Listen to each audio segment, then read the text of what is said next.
lan percaya yen ngalam saisine iku kabeh sejatine ora ana. Jadi kabeh alam iki sakjane ora ana iki jeneng nikmat, tapi bagaimana? Kita harus paham sebenarnya alam ini, alam semesta ini kabeh, alam muhdas, itu alam muhdas. Af'ali Gusti Allah sebenarnya tidak ada.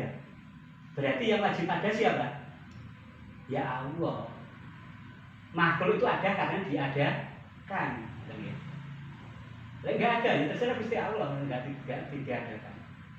Yang wajib ada adalah wajibul wujud adalah Allah yang wajib wujud ada. Oleh makhluk enggak wajib, terserah Khalik. Terserah Gusti Allah.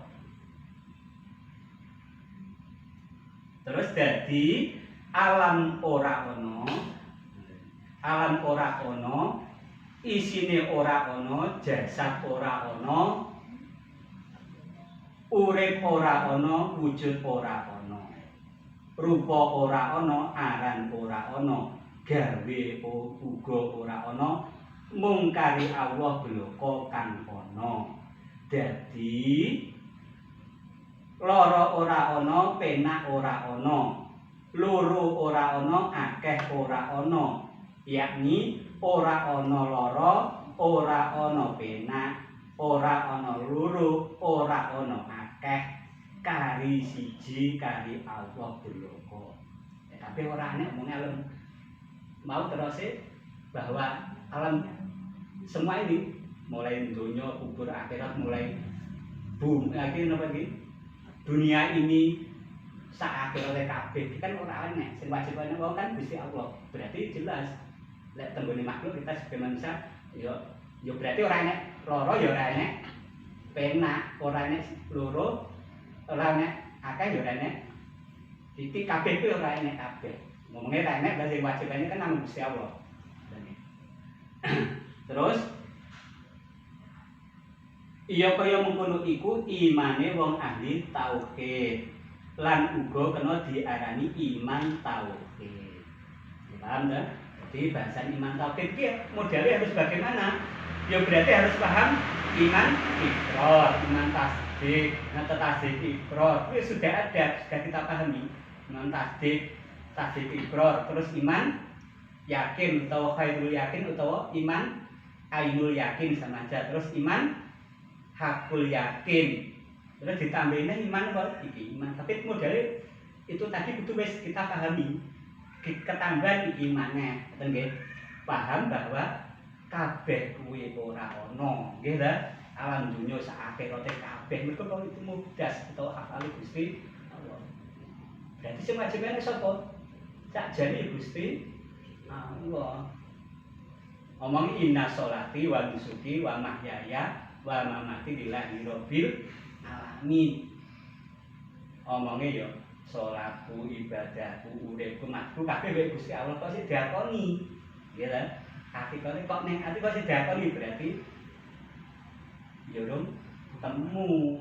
Nggih ta? Sulit, makanya ilmu itu ketika kita berguru itu biasakan dikosongnya gelasnya ben cepat masuk. Ketika sama di hadapan guru itu harus membiasakan, sama biasa nih pangkat derajat sugihmu detail dhisik. Maksudnya detail ini atine udah digawa. Lek sama gawa ya angel ilmu masuk. Makanya kok dibelajar ilmu hakikat makrifat seperti ini dibahas. Ilmu ini syariat yang mondok 30 tahun digawa mendal. Gelas ini modal kebet. Mergo ilmu syariat itu bahasanya di akal, masih logika. Sementara ilmu hakikat makrifat itu bahasanya hati, wis ning hati. Yang pertama harus dibuat akal dhisik, langsung duduk ning nggone hati dan termlebu. Ketika kita belum diberi kepahaman, kita harus berdoa optimis, ya Allah Gusti panjenengan paringi hidayah biar ilmu itu cepat masuk itu bagaimana? Kita harus tetap husnudzon insya Allah jenengan dene hari ini kita pertemuan belum paham, insya Allah mungkin besok pertemuan depan paham. Kok durung paham terus ikut sama istiqomah insyaallah mungkin Gusti Allah. Karena ada itu gak podo setiap orang-orang dia. Setiap pribadi itu ada yang gak sama. Ibu nggih, terus ini kula tambah setunggal malih. Niku iman tauhid. Sekarang ganti nerangake iman makrifat. Dene kang den arani iman makrifat iku ngerti marang sejatine Allah lan ngerti marang sejatine ngalam kabeh sak isine pisan. Iya iku wong kang wis ngerti artine lafaz al bismillah. Uga wis ngerti isi-isine siji-sijine hurufe lafaz al bismillah. Jalaran yen durung ngerti ing artine lafaz al bismillah lan durung ngerti ing isi-isine siji-sijine hurufe lafaz al bismillah iku mesti ora ngerti marang sejatine Allah lan ora ngerti marang sejatine ngalam sak isine lan uga ora ngerti marang sejatine zat lan uga ora ngerti marang sejatine sifat lan uga ora ngerti marang sejatine asma lan uga ora ngerti marang sejatine afal lan uga ora ngerti marang sejatine pangeran lan uga ora ngerti marang sejatine kawula lan uga ora ngerti marang sejatine kang nyembah lan uga ora ngerti marang sejatine kang disembah lan uga ora ngerti marang sejatine urip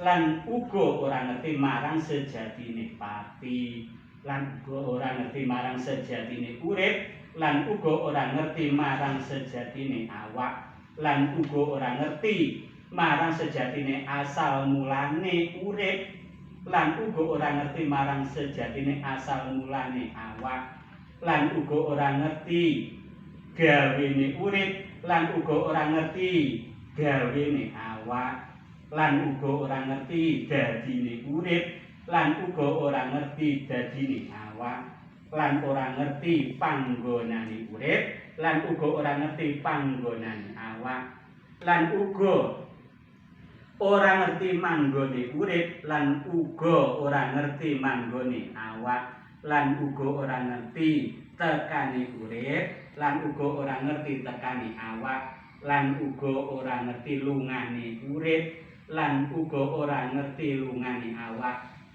sak piturute. Dadi mula aja sampe ana bab perkara perkarane iman. Mula aja sembrono, bab perkara iman. Niki wae doncek. Bingung mboten jenengan? Doncek makanya lek sik unggul niku mungkin sampeyan niki wae kok diperinci maksudnya piye? Maksud dari iman makrifat itu kudu ngerti al bismillah. Ternyata lafaz al bismillah itu banyak siri-sirinya yang belum dibedah. Itu kalau tidak di dalam ilmu hakikat makrifat tidak ada yang bisa membedah itu. Lafaz Allah, alif petang perkara itu juga ada siri-sirinya itu apa? Maknanya alif umumnya kok dijenenge alif petang perkara. Bismillahirrahmanirrahim yang setiap hari jenengan ucapkan itu ada siri-sirinya. Nyapa kok di sini bahasanya kok al bismillah ditambahi al, gitu. Itu gaib, itu ora ketok. Makanya bahasa ini yang bisa membuka, yang bisa membedah, yaitu ilmu hakikat dan makrifat. Kalau masih di dalam ilmu saya enggak teko, belum pelajarannya. Di dalam ilmu tarekat belum pelajarannya. Pelajaran ini dibahas di mana? Di dalam ilmu hakikat dan makrifat. Mungkin panjenengan ikuti terus istiqomah. Paham? Karena tugas kami yaitu menghantarkan. Kita itu mendapat tugas dari mandat guru kami menghantarkan jenengan-jenengan semua, nggih kula piyambak, nggih jenengan sami. Untuk apa? Untuk usul kepada Allah.